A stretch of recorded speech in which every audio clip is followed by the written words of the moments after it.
Well, good afternoon. I'm Brian Reagan, and this is Tyler Kelly, and we are coming to you from the Lake Butler Church of Christ with our lunchtime on the mountain. And where are we at today, Tyler? We are in Matthew chapter 6, verses 7 and 8.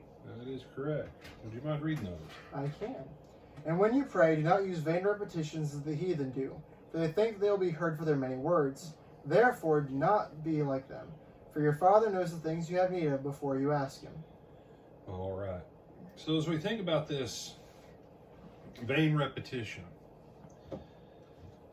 Jesus is going to show us a little bit later here in this chapter what it means to have vain repetition, vain thoughts, vain things that we seek from our Father. And that's at the heart of vain repetition.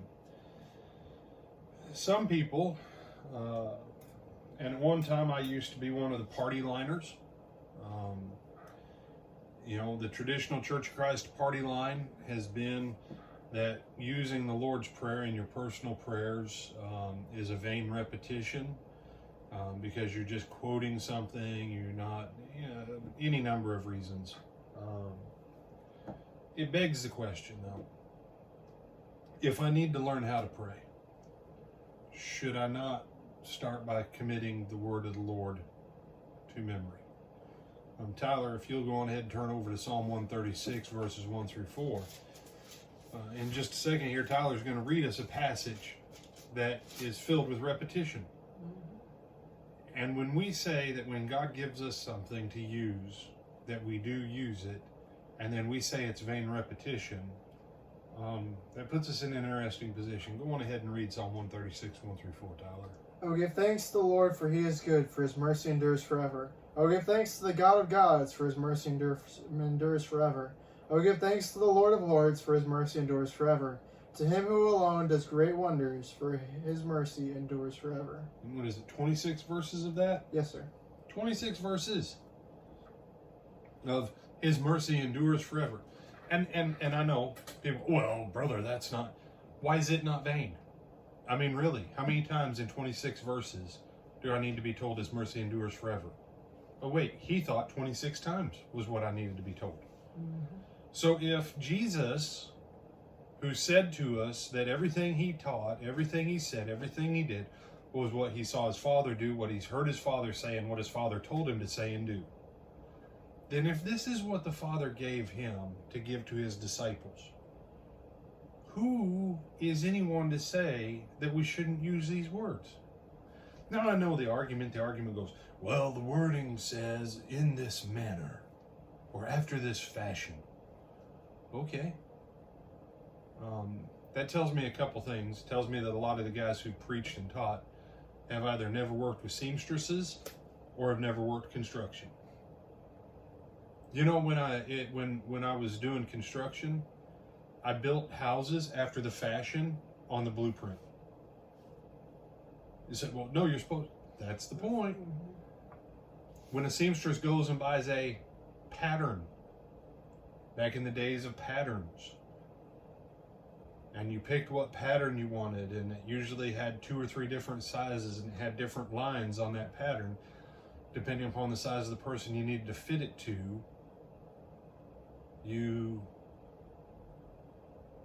put those pins in and you cut what you needed to according to that pattern or after that fashion or in that manner. Tyler and I were talking that, when we were children, some people sometimes taught us the prayer, now I lay me down to sleep, I pray the Lord my soul to keep. The problem is, it's not I pray the Lord, it's I pray thee, Thee. It's supposed to be a petitioning prayer. And they'll teach a little kid that, and he'll go, and God bless, and then they'll go and say grandma and grandpa and. And 38 minutes later, the kid's finally finished everybody he wants God to bless. But that's not vain repetition. That's okay, but the words that Jesus gave us aren't okay.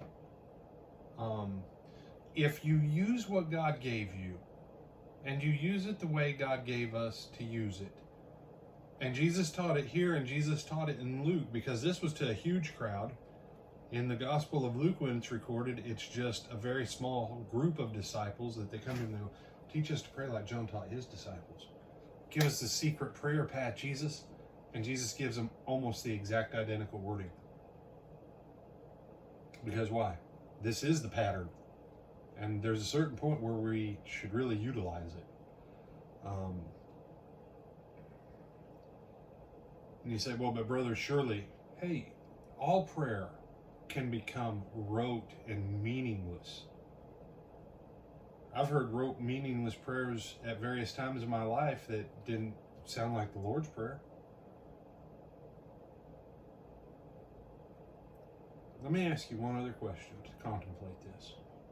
When we baptize, how come we don't go, I baptize you in the name of the 2nd Street Church?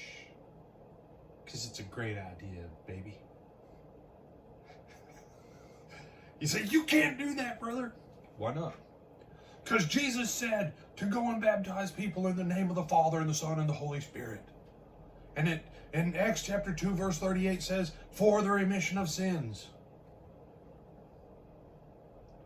So I have to say those words right when I baptize someone. But when I talk to God, I don't need to use the pattern and maybe the exact verbiage sometimes that Jesus gave me. And I'll throw something else for you to think about.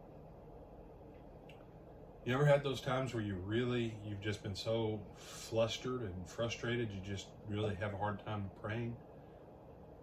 But what if you had this committed to memory? That in those moments, this was what you said to your Father in heaven. You used the words that the Son gave us to talk to our Father. It's not really vain, is it? When you use what God has given you to use, the way God has given you to use it, and you speak to God the words that God told you to speak to Him,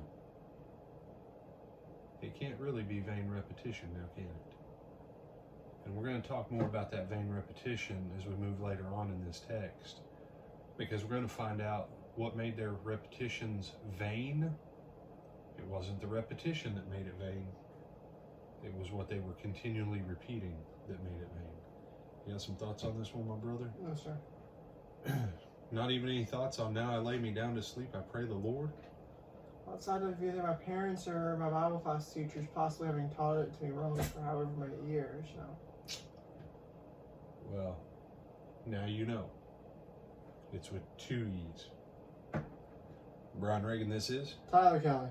And Tyler, when are we going to see him again, Lord willing? We're going to see them, Lord willing, tonight at 8 o'clock for Twilight Talks. Talk to y'all then. God bless.